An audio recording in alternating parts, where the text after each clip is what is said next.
Hello, and welcome to another episode of the Move Forward Anyway podcast, featuring dream accelerating inspiration. I'm Jeff Meyer, your host, author, entrepreneur, and coach. My goal with this podcast is to help you identify and clarify your own dream by taking wisdom from others' successes and challenges.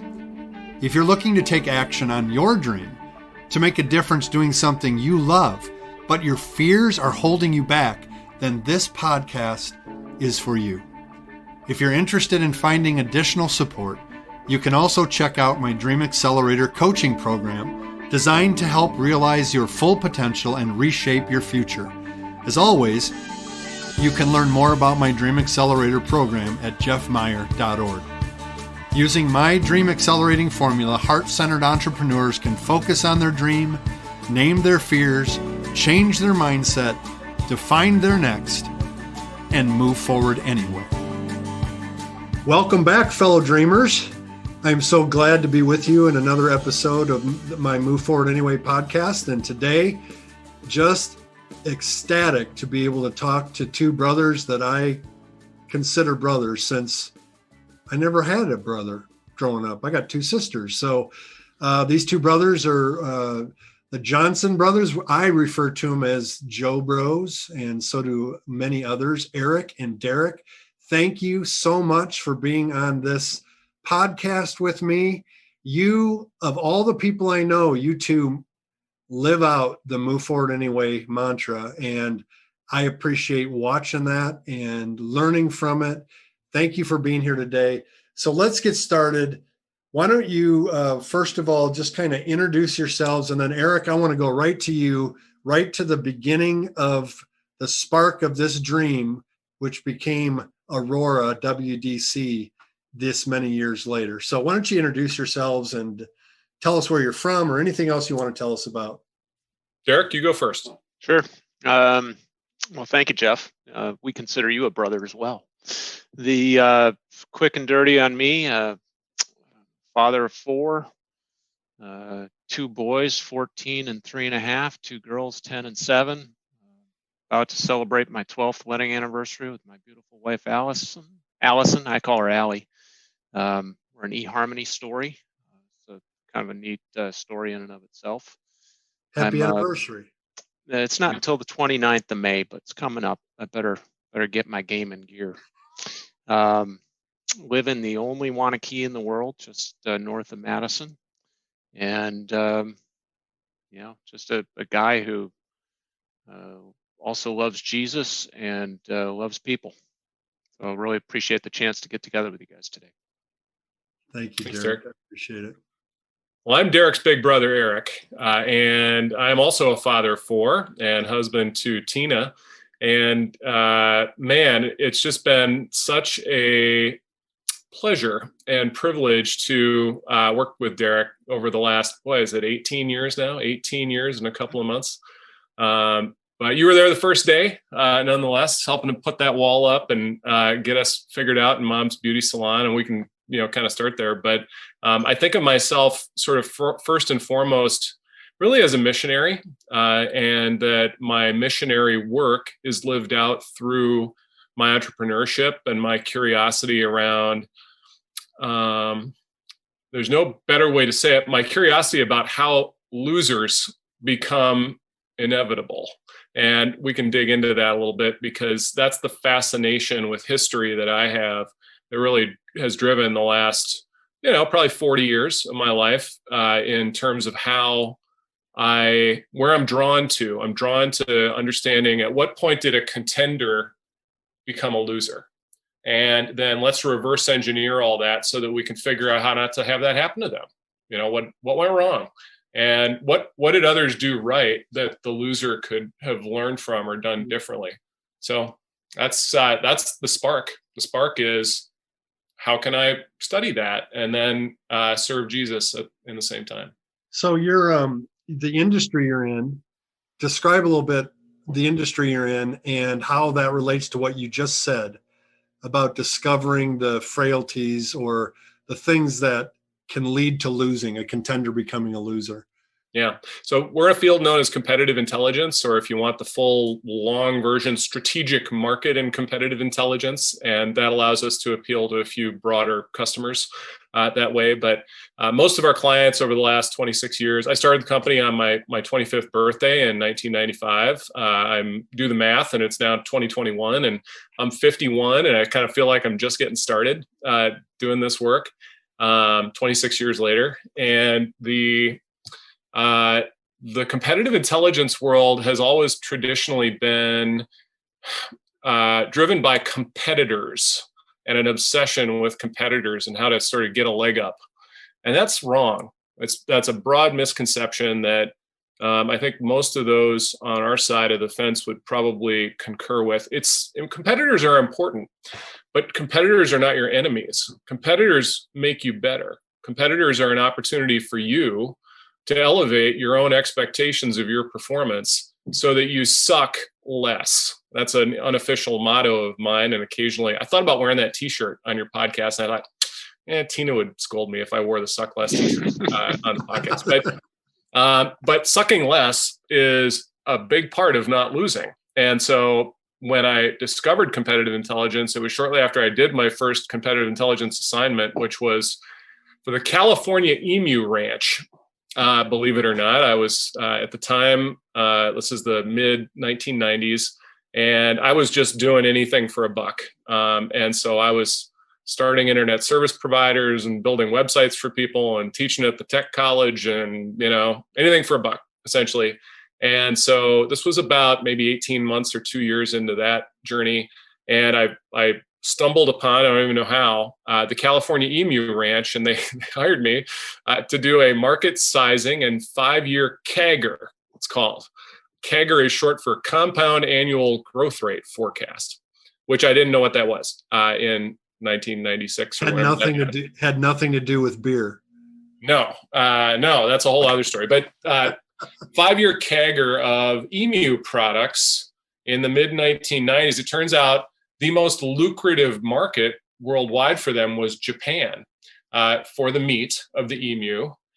California Emu Ranch is long gone today, but they had 50,000 breeding pairs of emus in Central California.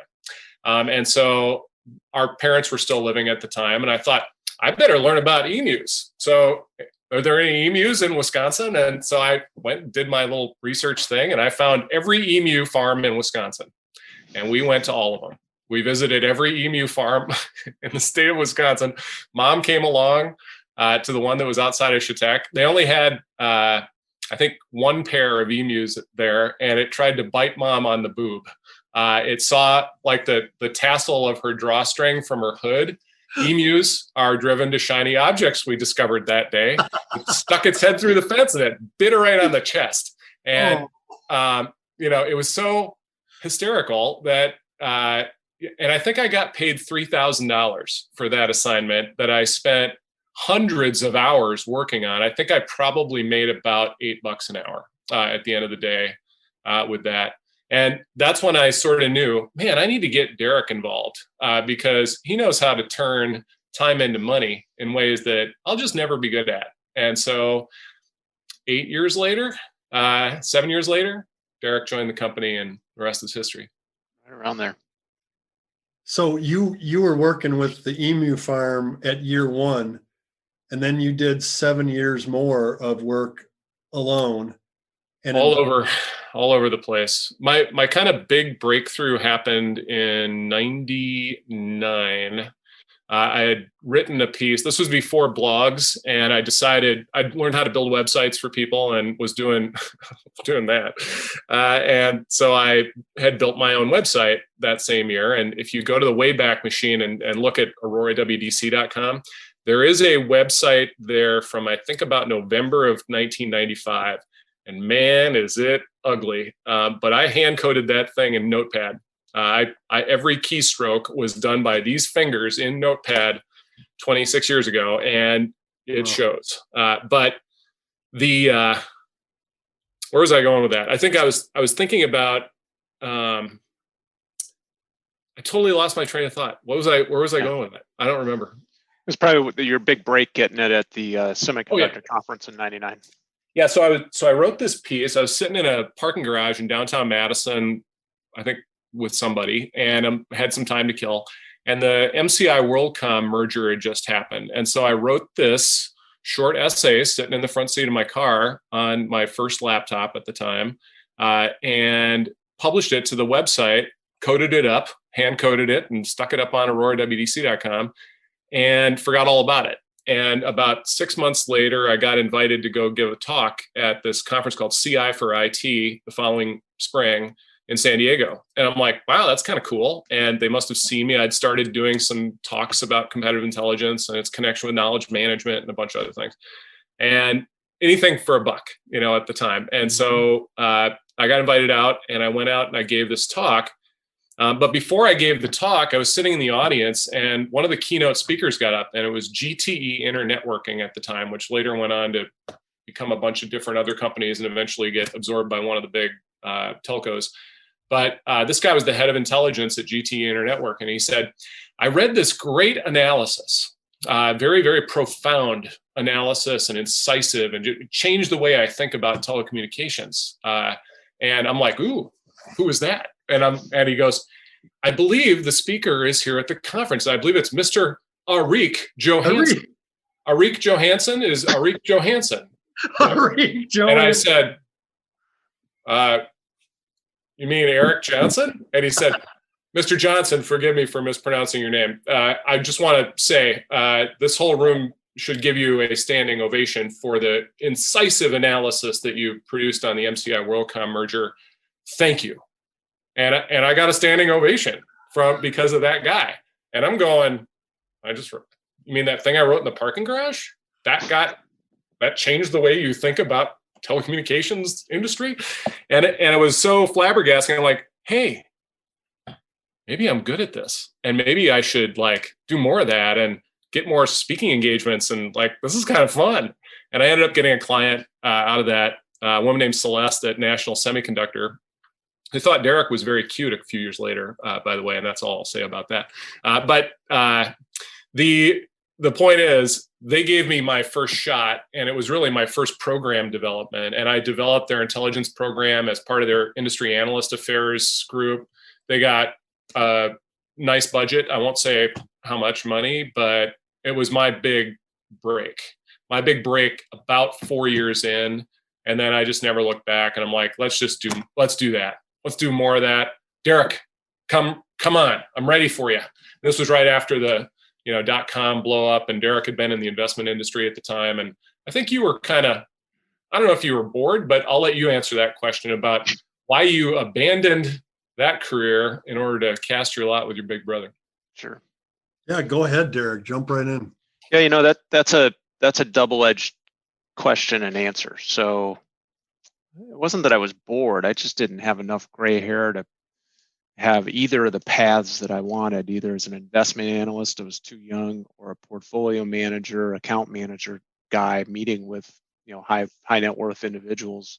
I was simply too young at age 27 or give or take, in the 01 time frame. But the bigger reason why we started working together, I've said this many times and I'll say it probably until the day I die, is that we both experienced having to move forward anyway, and despite our parents passing away, and as only brothers, it kind of makes me feel for the solo children out there, who have to go through that experience on their own. In February 99, our dad died. In September, a few days before 9/11, September of 01, our mom passed away.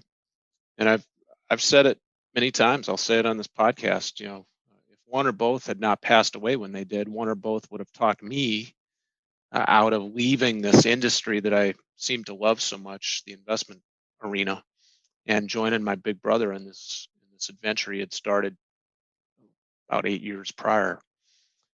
But looking back on that decision, it hasn't always been candy canes and ride-on toys, but it has been always a challenge. It's always been incredibly gratifying, the fact that we're doing it together and that we're seeking to change our version of the story is that we're seeking to change the world and make it into a better place. Despite some of the family circumstances that we had to navigate, we call it running into the fog on our own podcast, right? And the fog that we had to navigate, literally burying both of our parents back in the late 90s, early 2000s, is something that I think can't be understated in its importance as to why we were led to this direction in the first place. Yeah, well said. So as you began, Arik, a couple things you said that I was paying attention to is you were just trying to make a buck, and that there was a moment there in that conference where the dream of your future got crystallized or began to get a little bit sharper in focus. And it wasn't just about making a buck, or it wasn't just about building websites. You were doing all kinds of different things. It's kind of like an exploratory phase, maybe. Yeah. And then at that conference, you're like, I'm pretty good at this.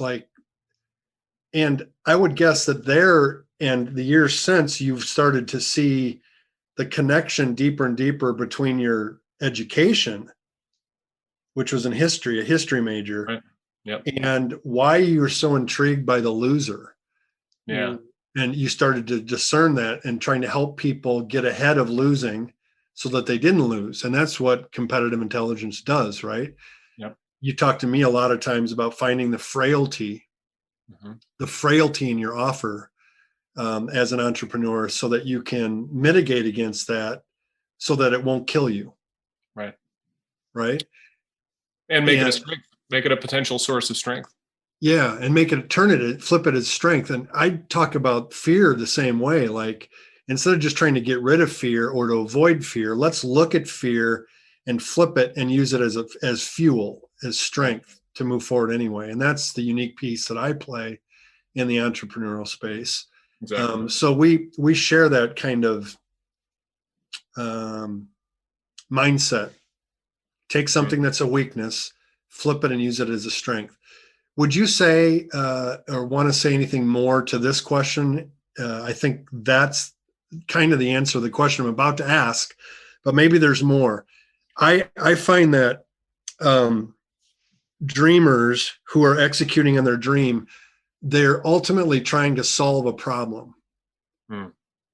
And when I think about Aurora WDC, what is the problem that you guys are solving with your dream? It's a great question. And actually, I think it goes back to our bringing you in last year to help really counsel the management team forward into the future. And I don't know if it would have happened without the pandemic, frankly. The pandemic hit in March of 2020. I remember calling Derek a couple weeks into that and saying, this is going to last a while. This is going to be with us for a couple of years minimum, if we're lucky. And much of what our clients have us working on right now, though it has been important to them and is a critical part of their intelligence operations, won't matter. And we got to figure out what part of our portfolio of activities for our clients is going to make a difference to them in March of 2021.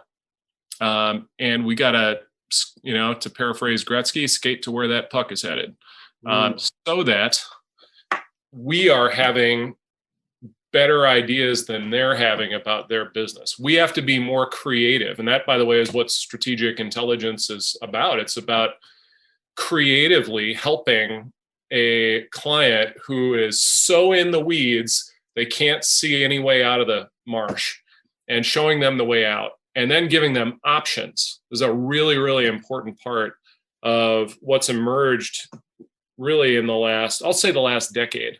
And, for me, I was CEO for the first 15 years. And in 2009, realized Derek was ready, to take the reins. And I was ready to go do something different, not leave the company, but take the company into territory we couldn't go into because it was nobody's job to go adventure there. And frankly, I was also kind of bored being CEO. And so that Derek being superior at it from a skill set standpoint was very convenient that I was able to pass the baton like that. And then for the next couple of years, I sort of wandered on the mountaintop trying to figure out where not only competitive intelligence was going, but where we ought to go, in contrast to that. And I think the last decade has been really all about that. And as I've continued to, mostly in my own brain, but in the last few years with collaborators, begin to flesh out a new system for how losers turn the tables around on losing. And that's a really exciting thing for me. And by the way, I'll say this is God's revelation. This is prophecy. There's no other way to describe it. You guys will be familiar with the covalent legume diagram that I drew for the very first time in early April of 2020. And it was really the vision for the reorganization of the company, our service portfolio, and then something that we're calling stakeholder reconnaissance communities, of which we're building one called Neighboring Life with You. And the notion of stakeholder reconnaissance communities as the place where competitive intelligence becomes relevant again. Relevant in terms of mistake avoidance. And that is what losers never figure out. Losers never figure out what their frailties are, and they end up making very, very predictable mistakes. And it's just that nobody's really reduced to practice and articulated what that system looks like. In fact, 3 years ago, I was just recollecting that there was a professor at St. Norbert College in De Pere, Green Bay, named Jamie Lynch. And Jamie, as I was talking with him about this, Jamie's the head of their research institute, and I described the angles of attack system that later became known as superiority analysis. And Jamie said, well, this is great, but Arik, I'm sorry to tell you that this is nothing new. This is the way it's happened for generations. You just found the language to describe it to other people. And after I got over the deep wound to my ego, I was able to then say, there's something lovely about that. That's a gift in and of itself, to be able to give language to a phenomenon from human anthropology that is probably thousands of years old, and to describe what humans have done for thousands of years in ways that are actionable, that people can actually take disciplined choice making around. And choice is about sacrifice. It's about selection, but it's about what you give up in order to make those selections. So the problem you solve is mistake avoidance. The other problem I heard in that you solve is putting into context and into words a concept that many of you, if you listen to Arik just now, you're probably like, whoa, there's so many things he just said there. Can we rewind and talk about superiority analysis and Sure. Angles of attack and all these things that you just flip out and was like, what's that? Well, Right. you've created language or words or metaphors that help people grasp what's real and put it into action. Yeah. That's the one piece that you guys do better than anybody else in the competitive intelligence industry is you help people, businesses, entrepreneurs take action on their insights, not just have the insights and go, oh yeah, but actually then make the change that needs to be made or make the addition that needs to be added to avoid the mistakes. Yes, I'll own that compliment. Thank you. That is what we do. And in fact, my motto for 2021, and I think I discovered it while I was with you guys in one of our Friday morning confabs, is no action, no traction. And my motto for 2020, by the way, was double booked in 15-minute increments, which is about what life in 2020 was about. And that was not going to work for me anymore. So no action, no traction is, I encounter that all day, every day. I'm like, well, all right, let's do it. And people are like, well, wait, I got to get permission from this person. And then we got to schedule the meeting and we got to get this other stuff. And I'm like, no, don't you understand? Time is the only scarce resource. You can go raise more money. You can go get people to help you. You can go get another job. But if you run out of time, that's on you. That's on you. That's interesting. Time is the scarce resource. Fear is the plentiful resource. In fact, it's the only renewable resource. It's the only renewable resource that humans have is fear. The only infinitely renewable resource. Love it. And so I use that in the Dream Accelerator and other places. But you don't take action now. Where are you going to be a year from now? Where are you going to? It's a waste of time. Even have a year. It's literally a waste of time. Yeah. And what difference does it make? What difference does your insight really make if you don't do anything with it? You would have been happier, watching the Kardashians and, having a fifth beer and, falling asleep on the couch. Yeah. That's the alternative, by the way. And unfortunately, I think that lifestyle is what inevitably most Americans find meaningful, today. And I think that's my big mission. My big mission is to show them that God has bigger plans for them. Yep. God has bigger plans for every one of us. And it's up to us whether we seek out those plans, notice them when they're found, act on them, respond the way God's leading us to, and then when the results happen, celebrate it with those around us. And I learned that from you, Jeff.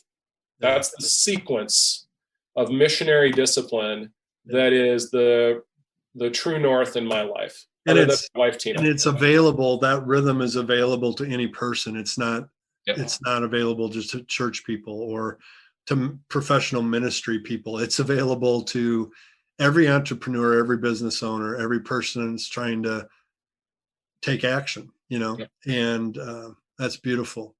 So, Derek, tell me, when the invitation came for you to jump on board with Arik and to leave behind basically your training, your experience with investment stuff, and jump into this, I would guess at that point, it was still pretty much unknown what the heck you were doing as a company at some level, just like, okay, what is competitive intelligence? What are we doing? You jumped in and said yes. Tell me, you can tell me why you said yes. You've already alluded to that a little bit, but what kind of fear or reservation or hesitancy did you have in that moment? And why did you pull the trigger anyway? Yep. Well, back in those days, I was single. Gets. I was working my way through grad school 2 nights a week for 3 years, and I was about almost midway of that program in March of 2003, almost exactly midpoint at the UW here in Madison. Going to school at night, trying to better myself, get that MBA, which I finally got done, later summer of 2004. But when Arik and I started really seriously talking about what that could look like, I didn't know. I still joke about it, and I'm not even sure that, I imagine I've learned some things about competitive intelligence in 18 years, but I still think that I've got so much more to learn. And back then, I didn't know jack or squat about this field. and so I say, sure, single gets, let's do this. We'll at least never be able to say, wish we would have. Mm-hmm. And, look back, it may not work out. And we had some times, Arik, in those early couple of years where we got on each other's nerves and we hadn't yet had the experience of how to deal with it, how to give each other a little space. We were working from different offices, literally in different cities, spaced out 2.5 hours. You were up in Chippewa Falls. I'm down here in Madison still. Yep. And, we travel and all. In fact, one of the best Joe Bros stories of all times, I joined March 1st of 2003, and Arik says, let's go to SCIP. Let's skip. It's the Society of Competitive Intelligence Professionals. It's known a little bit differently these days. Still those 4 letters put together. When is that conference? Next week. Okay. What are we going to do there? Well, we're going to meet a bunch of people, and we're going to try to sell our stuff and sell our goods and services, and life will be good. We'll go on a trip together. Okay. Where is it? Anaheim, California. Well, do you have anything for the booth yet? Like the booth assets, pop-up banners or a backdrop? Nope. We got all week to get that together. Yeah. Who needs lead time for that stuff, right? And so we get our booth. I'll never forget it for a lot of reasons. Number one, I was I felt like I was living in the shadow of my brother who had emerged in this space of competitive intelligence at that point in '03. So I'm going around little cocktail receptions, essentially like I'm pulling on Arik's coattail, like, hey, can I get in on this conversation? And he's talking, chattering up everybody and anybody that was anybody in that field at that time. He's becoming really well known. I was obviously super proud of him. I still didn't know anything about that field. But I show up, and the keynote of that conference was one of my, like, I was stunned. It was Bill Walsh, the late Bill Walsh, the San Francisco 49ers head coach who made famous this West Coast offense that's now been installed in darn near every big offensive scheme book, playbook that the NFL teams run, right? He's got a coaching tree that is just incomparable to anything else that we've ever seen. And he goes and he talks about contingency planning. And I still remember, him talking about getting his team ready to go to Soldier Field in November or December. And you never really know what you're going to get. Are you going to get a really sloppy grass field, that might be rain or even snow soaked? Or are you going to get a sunny yet crisp late fall day? And, you're going to bring different cleats for your players based upon what those conditions might be. And, that for businesses these days is still, I think, really sound advice. You got to have contingencies in place to weather things like a global pandemic or a microchip shortage that's going on globally, and how you cope with that. Any number of other things, HR situation or a PR situation. Look at what Peloton's going through just late yesterday. Every single one of their treadmills is getting recalled. What that's going to mean for a company like that. The thing that I love about our space is that we have the opportunity to really deliver impact if we partner with clients and our liaisons at those client organizations who understand what level of humility they need to bring into the equation in order to be able to take that level of insight and then turn it into action. And we've obviously, Arik, we've known of many companies over the years that just frankly don't have the level of humility required to do that. And that's why, we come from a line of entrepreneurs ourselves. Our mom was a beautician for 50 plus years. She literally cut hair until she was 70, 71 years old. And, she taught us the value of hard work and the value of a dollar. She also wasn't afraid to get after us. And, nobody was going to talk to her husband a certain way.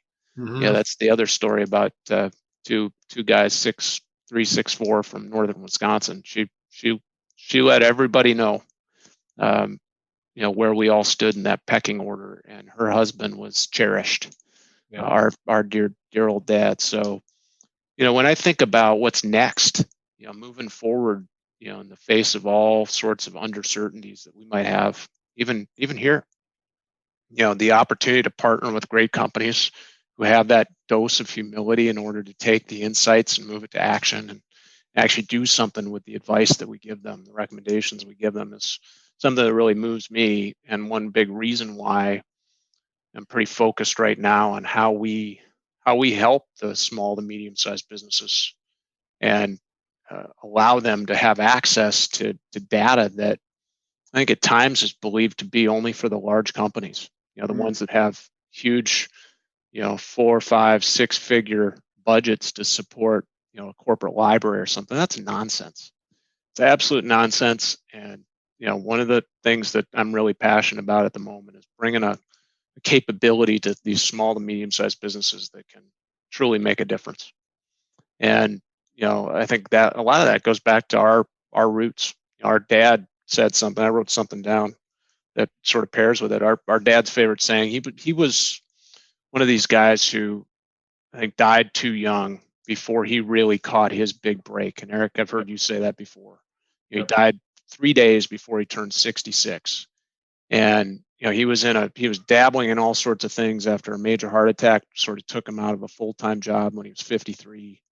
I was 90 1985. I was 11. You were 15. I mean, we watched our dad have major health complications, and our mom became really the only breadwinner. And our dad, was there for us. Obviously, we got, about 13, 14 bonus years, as I like to say, with him, which is a true blessing. But he would always tell us, he's like, nothing happens until somebody sells something to someone. And I'm actually listening to an audiobook right now. It's a little bit old. 2013, Daniel Pink came out with this book, To Sell is Human, The Surprising Truth About Moving Others. And it's a really fascinating book on the standpoint of, he would tell you, we're all in the moving business. And I love that this podcast is called Move Forward Anyway. If we're all in the moving business, we're all in the business of moving someone from point A to point B. And whether that's a fear situation or a business impact situation or an educational concern or trying to get them connected to closer to God or whatever it might be, if we think about things in way of we're in the moving business as people, I don't know, I think that's a pretty cool way to think about it. Yeah. I love that. As you were talking, I know you guys really well. And I know that you have baked into your DNA an entrepreneurial spirit and drive. So I know one of the reasons that you accepted the invitation from Arik was because you have an entrepreneurial drive and you love to take risks and you love new things. And the reason Arik can hand it off to you, CEO, and go and do R&D work and try to discover what's new or what's next is because he's driven by experiencing the new thing and discovering the new thing. What would you say to people who have a dream, they have an idea, they can't let it go, or it can't let go of them is a better way to say it, but they are risk averse. They're not so ready to take a risk like you guys are. Yep. What would you say to them about their dream and about them taking action on it? Well, I'll just say that I think, the planning work that we did last fall of 2020, where we extracted our why as outfitting people for the path ahead and championing their cause. That's a really important identity element for what it is we've been doing up until this point. I would say it's right down at the person-to-person level. It's what Derek did for me. It's what I did for Derek. Derek didn't tell you he lost his luggage on the way to Anaheim and had to spend that conference in his cargo shorts, as I recall. But the first day of that conference. First day, that's right. And then later, a couple months later, my wife Tina had a complication with her cesarean, and took me out. And I called Derek that day that I took her back to the hospital after our new baby was born, Liam, who's about to go to Concordia, by the way, which wouldn't have happened if you hadn't had a Dream Accelerator at Concordia 2 years ago.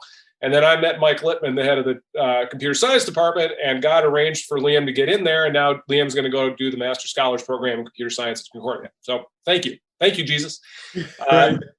But a couple months after Skip, Tina had a major complication. I was in a home care situation for the next 8 months. And I called Derek the day we went back to the hospital. I said, listen, I'm taking my hands off the wheel and try not to go out of business while I'm gone. I'll see you when I see you. You're in charge. That was 2003. That was July of 2003. And I'm not sure how that felt to Derek, but it felt to me like priorities. God has produced this set of circumstances. He has given me Derek. I can trust Derek with the thing that would distract me from this set of circumstances. Derek, this one's yours. I'm going this way, and see you when I see you. That's kind of what we did a year ago now when the pandemic hit. I hope to see you again in a year or two, like in person, not on a Zoom call, which we haven't seen each other in person in over 14 months, by the way. And that's tough. That distance is hard to close. And especially for, we had a couple months before the lockdown hit. Derek threw me the 50th birthday party to end all 50th birthday parties in Gatlinburg, Tennessee, hired the band that our chief research officer, John Thompson, is lead guitar player in. And I believe the band had broken up. So you literally got the band back together to play my birthday party. And I wish everybody could have a birthday party like that at some point in their life. And I'll never be able to thank you enough, Derek, for that gift. And then, of course, we all got sick and we all thought it was COVID a few weeks later, but it probably wasn't. The point being, we are used to having, this is a family, not a corporation. This is a family where everybody who joins the family is very specifically selected. They are chosen. They are adopted. They are adopted into the brotherhood and sisterhood of the Joe Bros. And that includes you, Jeff, frankly. So it is we forsake all others in order to bring the one, that we have the opportunity to bring and that we've been given the resources to bring. We can't bring them all. So as I listen to this history and the story, the person that is risk averse, it would be really, as I listen to you, I pull out a couple things. One is, it's very important to understand your why,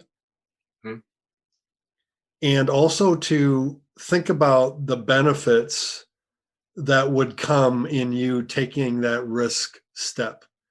And you just described a whole bunch of benefits, like family, like companionship on the road, like blessing the people, that your who with your why, and your what, helping people move forward. So how does your dream, I'd ask my listeners, how will your dream help people? And if you don't do it, then who will? And I'll add to that. For me, the fear is not the fear of failing or the fear of succeeding. I think that stands in people's way a lot. It's the fear that I'll end up here 20 years from now saying, doggone it, I should have tried that when I had the chance. And I was too afraid. There wasn't certainty enough for me to be comfortable with the circumstances that I was confronting, and now I missed it. I can't get that time back. And I think that's really what Derek did in 2003. I'm single. Now's the time. I don't want to be here 20 years from now saying, if only I had tried then. And, now we have this time that's happened. And, you guys are familiar with me saying God created time so that everything wouldn't happen all at once for us. And it allows us to experience events in sequence through our lives in a very intentional way. And the fear of being confronted with an opportunity, for me, the only fear is not to grab it. Is here I'm being given this thing. Is that a coincidence? I don't think so. I think it's up to me whether I'm too afraid of that not working out like I think it will. Well, guess what? It's not going to work out the way you think it will. It never does. It never works out the way you think it does. It always works out the way God intended for it. And whether you have a deep faith like that or you are not in those circumstances, the one promise I'll make to those who don't have that faith is your plan's never going to work out like you want it to. Sorry. Figure it out and move forward anyway. Yeah, right. I would just add, Jeff, if I could, the question you ask, I consider myself a calculated risk seeker. That's different than being a calculated risk taker, by the way. Right. If you take calculated risk, I see that as a passive, I'll take it if it's thrown at me.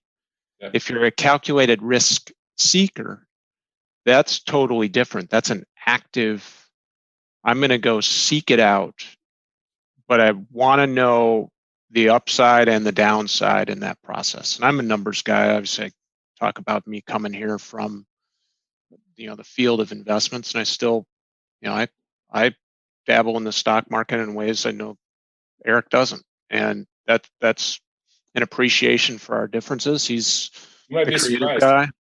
You might be surprised because my Namibian uranium mine is up from a little over 10 cents a share to almost 15 cents a share in the last 3 weeks. And I bought 10,000 shares because it wasn't that much money. So anyway, you might be surprised, Derek. We haven't talked stocks. That I'm glad to hear it, because the opportunity is out there, I believe, if you make good choices. But to your listeners, Jeff, your question was, how do you get somebody to move forward with their dream if they're risk averse? Well, you got to sit down and evaluate your circumstances. You got to say, well, if I've got a spouse, I got to treat my situation a little differently. If I've got a spouse and children that I'm responsible to support, I got to take it yet another step this direction. And, it may mean in the interim, while you're getting that dream accelerated and put together, that you got to work a different full-time job, and your spouse and your children have to understand or pitch in, and that becomes a nights and weekends dream for a year or two or three or even longer. Okay. We've all known people that have done that, and sometimes it works out and sometimes it doesn't. And I think most of the time it's a matter of mindset. How long is my mindset going to stick with this? There's an old Tim McGraw song that I love. It's called "How Bad Do You Want It?" And that song is 12 to 15 years anyway old at this point. But I used to listen to it when I'd go on a long training run before these, like the Chicago Marathon I did in 2004, because I think it's pretty poignant. How bad do you want it? Are you willing to sacrifice all sorts of stuff, whether it be time with your family or your weekend, or even other things, time with friends and hanging out, in order to make that dream come true? Yeah. You probably have a pretty good chance of succeeding. Are you willing to, if you're in the field of coaching on the basis of diet, nutrition, physical exercise, or otherwise, how bad do you want it? How much are you willing to sacrifice from a food, diet, exercise regimen point of view in order to have yourself portrayed in the way to be, a legit coach in that game? That's an example. I work on trying to stay focused with my weight every single day. I'm actually on day 31 of tracking it every day. And there's something really psychological, at least for me, when I know in the morning I got to write that number in to a spreadsheet, and it's going to input to this chart, and I'm going to look at that thing every single day. There's a different level of accountability than if you just simply step on the scale. And I think the same is true, whether it's, hey, I'm working this job, I may not love it, but it's stable, feels stable, but it's not my dream. Well, how do you still do that as long as you need to, while also simultaneously working on what's going to help you feel like you're changing the world? And where you're getting energy from. I think that's the thing that's intimidating for a lot of people to start is, man, I'm tired at the end of the day. I'm tired on Fridays. I don't want to work on the weekend on my dream. Well, maybe that's because your current workflow is sucking you dry, and you need something that fills you back up again. And are you surprised that you're drained, by Friday afternoon or 5 o'clock, and that you don't have anything to give? Fine. That's, I think, part of the dream discovery. And I'll just mention, Jeff, had it not been for the very first superiority analysis that we did, which was on you and the Dream Accelerator itself, we wouldn't have done the other 60.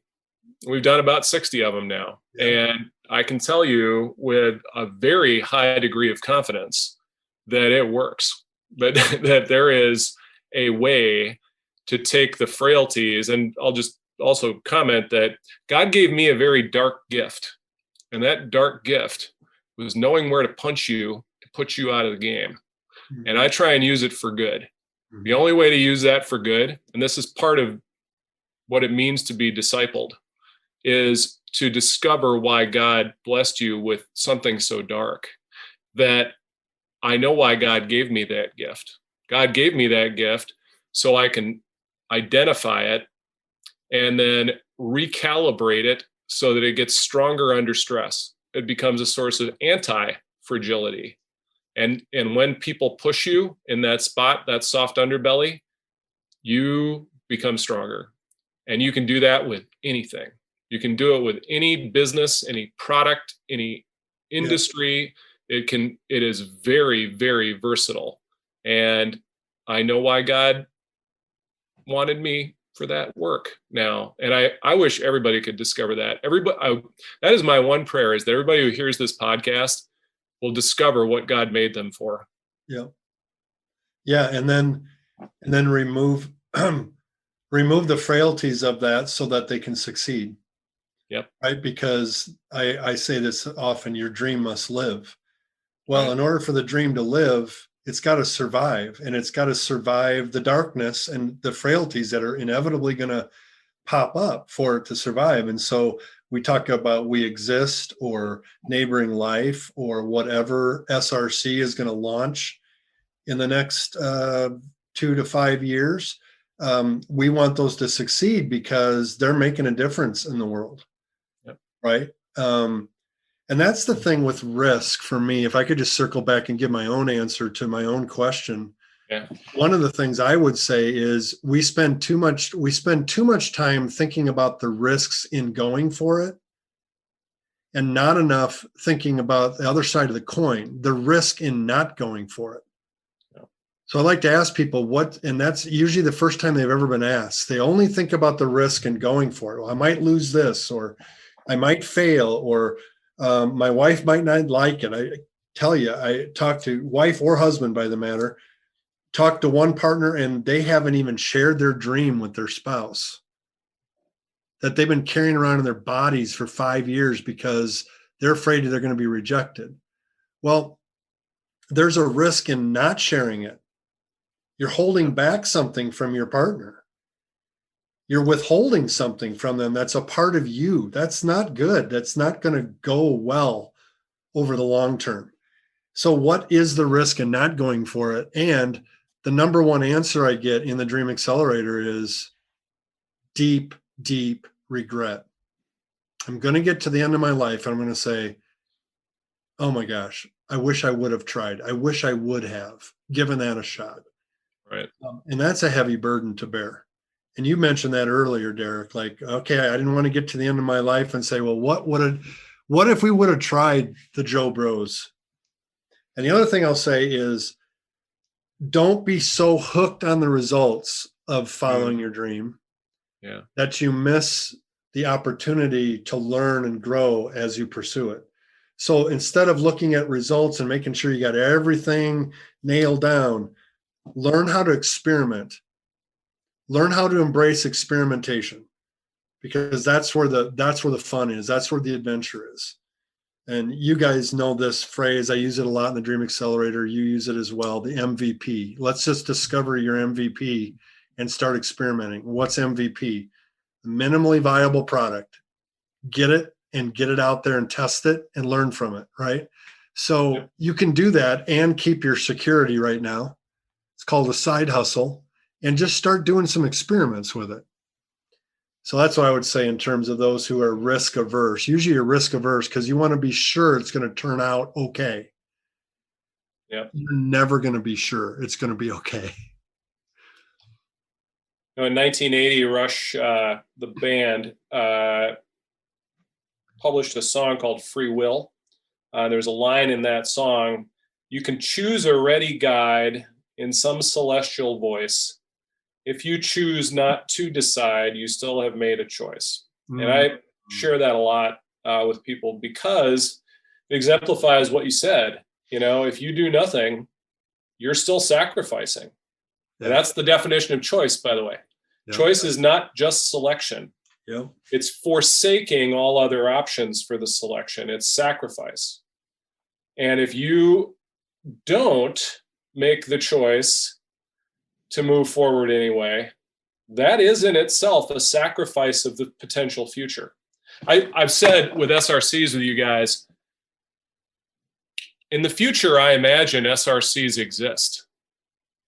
Now that's thinking of the future as a fourth dimension of reality. In the future, these things exist. The reason it's so hard for us to build these is we're literally clawing them out of the future into the present. Do you think that's going to be easy? Does that sound like an easy? Is clawing reality from the future an easy thing to imagine doing? No. Boy, actually, I get kind of energized thinking about that. I'm trying to think of, well, what exists in the future right next that I need to claw into the present.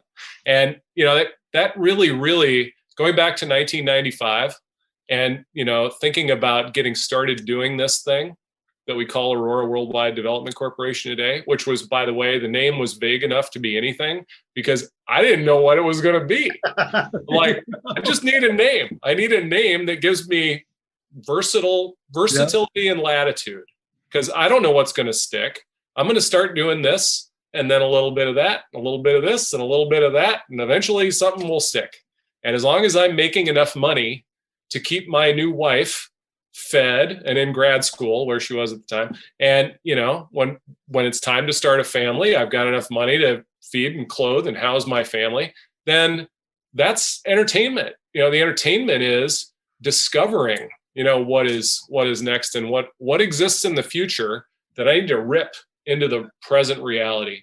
Yeah. And man, there's nothing better than that. There really is there's no hobby or drug or entertainment that you can conceive of that is more fun than that. Yeah. What we are as humans. It's what we're made for.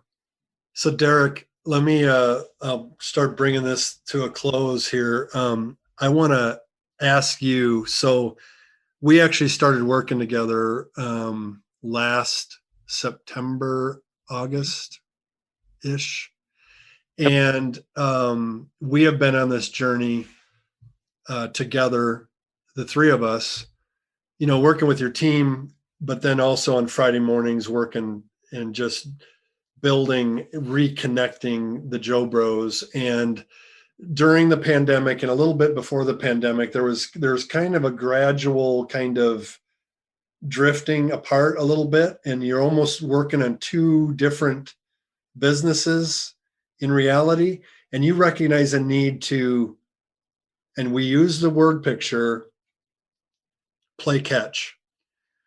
And you asked me to come help you guys learn how to play catch again.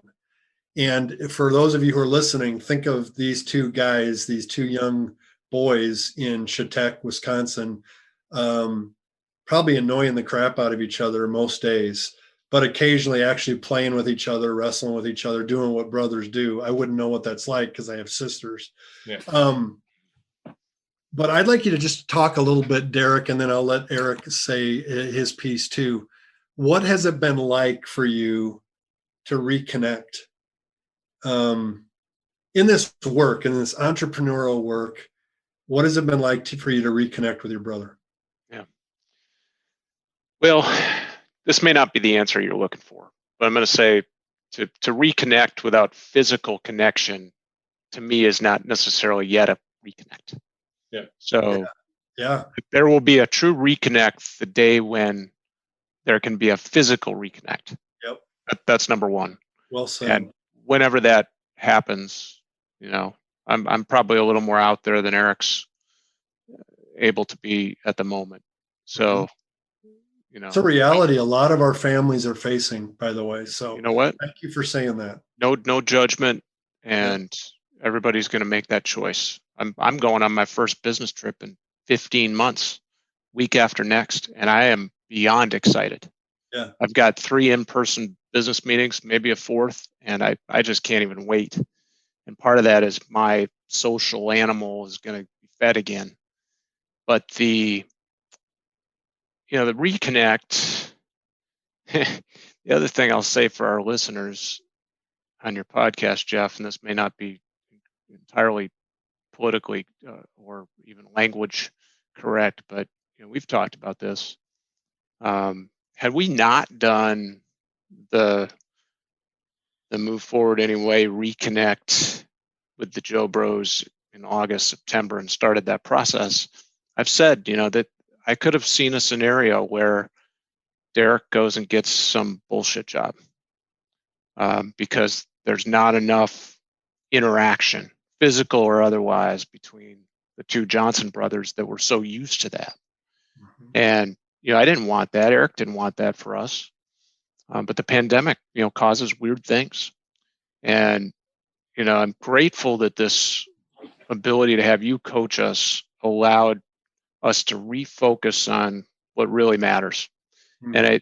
And I don't know that Arik and I, even to this day, necessarily see, exactly the same terrain that we have to navigate here as an independent, committed to no outside investment interests, sort of small 20 plus person firm that wants to remain all those things. The terrain that we navigate is going to be seen by different people in different ways. I still have viewpoints that, we have to abide by while we're seeking to pull this future in. Yeah. We have certain financial realities that I have to continue to focus on and cope with. It's almost like you're doing a side hustle in the midst of your own business as you transition. Right. And that's part of pivoting. It's really not that different than summer of 2003. Arik saying, I got to go help my wife. My wife needs me. Our future for the firm needs Arik to be creative enough to go and do this. At my point in my career, I also know that I need to start getting creative enough to go out and make some kind of futuristic things happen while simultaneously doing, keeping the hands squarely on the wheel to make sure that future is and remains a reality for us. But, having you come in to coach us, we've said it, there's very few people in this world that we both would have trusted enough to have that, reunification. I wrote on my weekly LinkedIn post yesterday about the SpaceX resilience, nicknamed resilience capsule touching down in the Gulf of Mexico this past weekend. And in some ways, I see that as sort of what's happening here. The resilience is coming back together. And, we won't get all the things right. No one ever does. But, with the right mindset, love and appreciation for one another, the play and catch becomes easy again. And I think when we got it started, we said it really well. We wanted to become one another's biggest fans once again. Mm-hmm. And that's where I'll leave it. Turn it to you, Arik. The chance to be each other's biggest fans, even if we don't necessarily agree with every viewpoint or stance or position that the other one has. That's okay. But we're still going to cheer each other on. Awesome. That's well said. Well, I'll just say that as you were talking, Derek, I was reminded, I think it was Wrigley who said in a very chauvinistic way, where two men agree, one is unnecessary. And I think the bottom line of that is there is one reality, there is one truth, and there is our perspective on that reality. And I see reality from a different angle than Derek does. And in fact, this has become really front and center with a graphic. It's a three-dimensional geographic or three-dimensional geometric object known in geometry as a chisel tip. And from one side lateral view, it looks like a parallelogram, a square. Square. You move 90 degrees to the side, and you've removed two hooves of that cube, and it looks like a triangle. And then you're like, wow, it's a wedge shape. And then you move 90 degrees from the bottom, and you see that it's round. It's a rod, and you're like, I didn't see that coming. And it's all of those things. It's a square, it's a triangle, it's a circle. And the shadow that it casts is different perspectives on the same reality. And as a philosopher, I think of that as why we need diversity in our teams. We need people who see the same reality from different points of view and can help me in this case, see the same reality differently. And it's not that I'm living in the future. I'm seeing the reality of today, that the same reality that Derek's seeing, I'm just seeing a slightly different perspective on that same reality. And the implications that I'm seeing are sometimes radically different than what Derek's seeing. And I think what happened when we locked down in March of 2020, that forced much of the conversation that Derek and I were having about where to take the company to the sidelines, because I got sucked into a whole bunch of stuff that I proposed very nonchalantly to partners that we never had worked with before. And lo and behold, they said, well, how do we get started? And I just shared on the company Skype thread today the results of that exploration. The Medical College of Wisconsin won, I can't remember what the name of the award was, but they won a very coveted award because of the work that we did with them. Had we not done that work with them, would it have happened anyway? Maybe. But it wouldn't have happened the way that it did. I promise you that.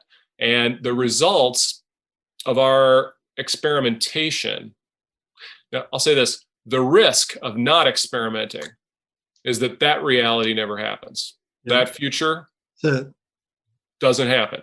That's it. And I can't think of anything more terrifying than the future reality that is right now, whatever it is, May 6th, 2021, the reality of May 6th, 2021, 14 months ago, it scares the crap out of me that this might not have happened. I'm absolutely terrified that today wouldn't have happened the way it did. That perspective, that vision looking back is huge, right?